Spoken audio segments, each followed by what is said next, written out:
A gente está em Salvador, eu e o Kiko viemos aqui para contar uma história para vocês. Uma história de uma das maiores obras de mobilidade urbana do Brasil. Uma obra de aproximadamente 5 bilhões de reais.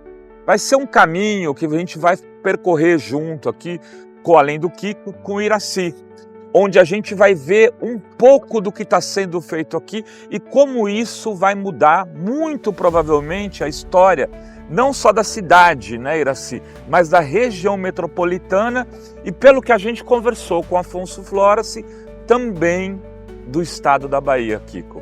É impressionante mesmo que a gente viu até agora. O Iracy fez uma apresentação ontem para as comunidades também, e houve um debate riquíssimo. A cidade está abraçada nesse projeto e acho que é uma coisa que pode aí ser um marco para a mobilidade urbana do Brasil, né? Muito obrigado, vem com a gente, vamos conhecer essa grande obra do governo do estado da Bahia.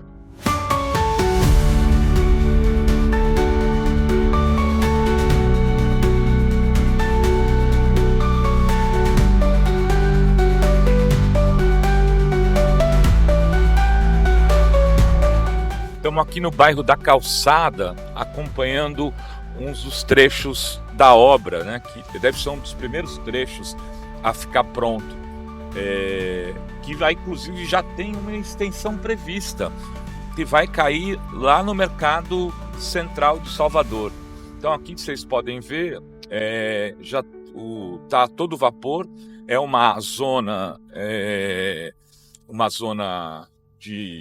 popular, né, com grandes problemas urbanísticos, inclusive, mas que vai ter um potencial de recuperação muito grande com a chegada do VLT aqui em Salvador.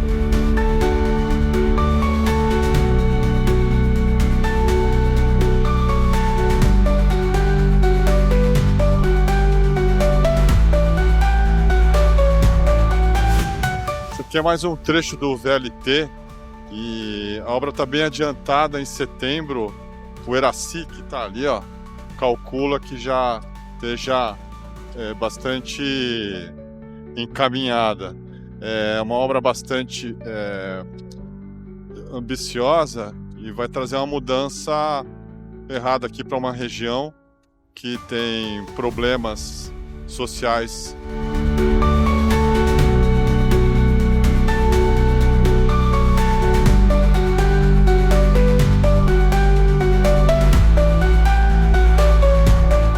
Atrás de mim é a ponte do Porto das Sardinhas, por onde passava o trem do subúrbio.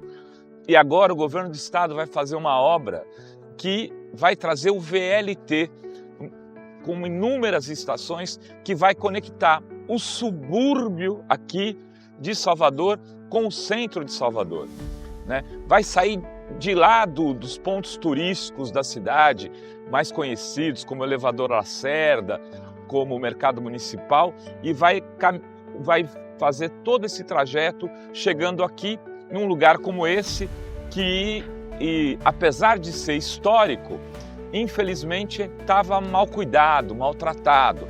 As pessoas vendiam aqui os seus produtos em condições que não eram das mais adequadas. Então, essa obra do VLT tem essa importância também. Logo ali adiante vai ter um mercado com chefes de diferentes restaurantes famosos aqui de Salvador, como também restaurantes que ficam no subúrbio, são muito procurados, alguns têm filas de final de semana, mas que não estão nessa lista dos mais famosos restaurantes da cidade e vão poder ser frequentados com o VLT por turistas que vêm nos navios de turismo que passam aqui pela cidade durante o verão. É isso, gente. Vocês vão ficar aqui com um pouco das imagens do Porto das Sardinhas.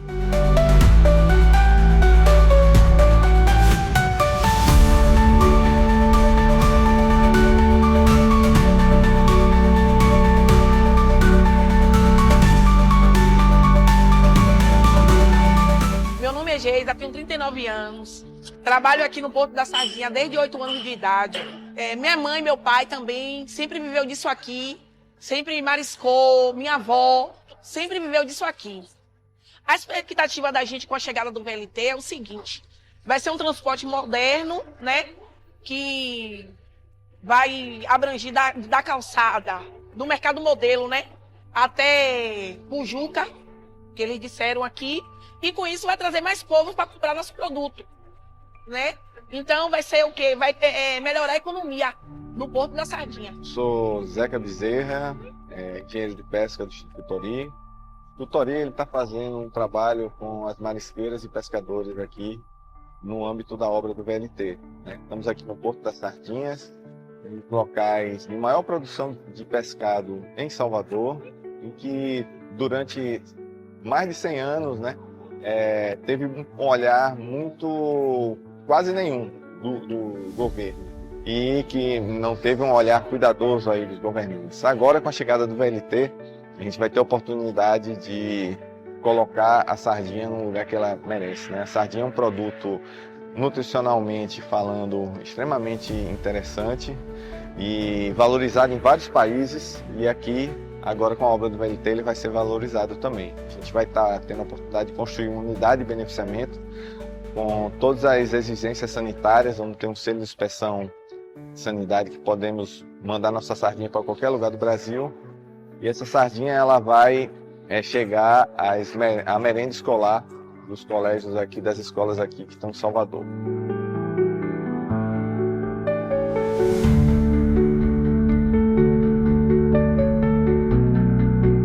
O projeto do VLT cumpre um papel na capital, na região metropolitana e potencialmente na Bahia. Ele é, na capital, integrado ao sistema urbano de transporte, os ônibus, e ao metrô, que é metropolitano, chegando a Laura de Freitas. Ele, a linha do VLT, o tramo 1, chega em Simões Filho. E nós captamos agora recursos no PAC para estudo de viabilidade do trecho Simões Filho, no ponto, na última estação do tramo 1, que é Ilha de São João, até Alagoinhas. Porque no sistema metroferroviário é necessário, como em outros modais, estudo de viabilidade econômica e financeira. Existe essa linha antiga de trem da Ferrovia Centro-Atlântica. E de Alagoinhas até Juazeiro existe uma linha em operação deficitária da Ferrovia Centro-Atlântica. E nós temos Província Mineral, em Centro-Sé, em Campo Formoso, que opera carga nessa linha. Então, a hipótese de trabalho é uma conexão dessa linha de uso misto, bitola mista, até o ponto de Mapele, derivação para a Ilha de São João em transporte de passageiro, VLT, e para o porto de Aratu de carga.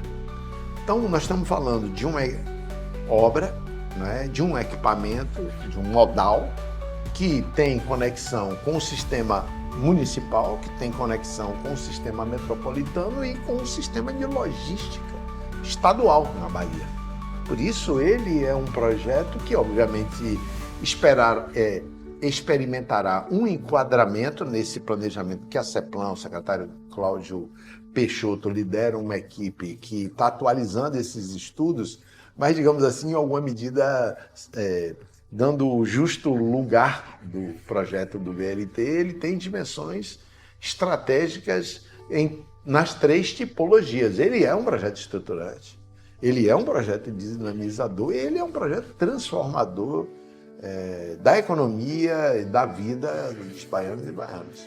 Nós, nesse momento, estamos realizando uma das obras mais importantes de mobilidade do Brasil. É um veículo leve sobre trilhos, em que nós temos um projeto de instalação física de obras civis e elétricas, num primeiro momento, que sai da calçada, vai até a Ilha de São João e dali segue numa outra linha dupla de Paripe até Águas Claras e de Águas Claras até Piatã. Para quem conhece a cidade, se trata de 37 quilômetros de via dupla, ligando a Baía de Todos os Santos e o setor mais carente da cidade de Salvador, que é o subúrbio ferroviário, até a praia do Atlântico e em Piatã, onde se encontra uma expansão imobiliária de relevo, de importância na região de Patamares. Isso significa integração territorial, isso significa mobilidade entre vários pontos da cidade com maior rapidez, isso significa uma grande evolução em termos de sustentabilidade ambiental, na medida que nós estamos mudando a matriz de transporte do ponto de vista de emissão de carbono para emissão zerada através dos trilhos. Então é um equipamento moderno que se revela importante para o conforto e para a satisfação das pessoas mais carentes da cidade. Ela passa nas suas bordas e na sua parte lindeira, tanto à esquerda quanto à direita, passa por um grupo de pessoas que tem necessidades de transporte, tem necessidades de renda, se integrando à economia formal a partir da mobilidade de Salvador. Isso do ponto de vista não só de valor, mas estamos falando também de desempenho técnico. Nós licitamos num tempo muito rápido, quando a partir da rescisão da PPP da BID, nós fizemos um anteprojeto com uma velocidade necessária para recuperar o desempenho que anteriormente não era favorável. A partir daí, contratamos também numa velocidade extraordinária e conseguimos vencedores com descontos entre 8% a 12%, tanto no lote 1, quanto no lote 2, quanto no lote 3, perfazendo algo em torno de 3,4 bilhões de reais a obra civil e elétrica. Do ponto de vista desse significado cultural, a parte do subúrbio é de relevante interesse. Nós estamos muito dedicados a essa primeira parte e estamos realizando, do ponto de vista da história de engenharia, e da estrutura e da história das obras metroferroviárias, algo significativo. Em menos de 10 meses, nós estamos com algo em torno de mais de 2 quilômetros de trilhos assentados. Isso quer dizer uma inovação e um caso, do ponto de vista de desempenho, nunca alcançado em termos passados e certamente, do ponto de vista de planejamento para o futuro, é algo que revela uma singularidade pelo planejamento anterior, pela necessidade objetiva do interesse da população e pelo desempenho técnico e performance das empresas que estão envolvidas nisso. No caso especial, aqui nós estamos falando do lote 1, que alcançou em 10 meses algo em torno de 21% a 22% de desempenho físico e financeiro. Tratando-se de regime integral, isso, de novo, revela algo inédito no Brasil. Estamos falando de realização de projetos básicos e executivos e de atividade de execução física. Nunca se viu algo nesse sentido. Nós, inclusive, estamos falando de via permanente, estacionamento, para que a gente possa, em dezembro desse ano, na medida que nós temos 11 meses de ordem de serviço do contrato do lote 1 e do lote 2, um desempenho extraordinário para a gente, de uma forma ousada, alcançar uma meta extremamente dura para aqueles que desempenham o trabalho de engenharia. Então nós queremos alcançar aí, no mínimo, uma linha de via permanente energizada de 2 km para os testes dos trens que chegarão da CAF num sistema de revitalização que estão sendo feitos em Hortolândia, e nós estamos muito próximos de alcançar esse feito. Estamos, a partir daí, muito satisfeitos e surpresos com o nível de sucesso que estamos obtendo em termos de planejamento e de vigor na atividade de execução e implantação da via permanente e das atividades relacionadas à rede de tração e abastecimento. Isso quer dizer que tanto o Estado não está poupando esforço para planejar, executar, gerir e financiar a obra, bem como dos contratados, empresas como a Alia, com seus parceiros Metro e MPE, estão fazendo algo muito, mas muito significativo. Jovens engenheiros estão se aprimorando nesse trecho e certamente vão realizar um currículo, uma maneira da gente dar a volta por cima da engenharia nacional em termos de obras metroviárias. No lote 2, nós temos um desempenho de uma atividade de terraplanagem na medida que é duplicação e atividade ferroviária, no alcance e dentro do possível seguindo o lote 1. Mas estamos muito avançados para essa meta, digo de novo, ousada, de entregarmos para a CAF em dezembro uma linha de teste energizada de no mínimo 2 km. Então, por fim, nós estamos saindo de uma condição de conturbação, de insucesso no passado em relação à PPP da BID para algo extremamente valioso. Daqui a pouco nós teremos pessoas trafegando e embarcando nesses trens a partir de uma obra bem executada e bem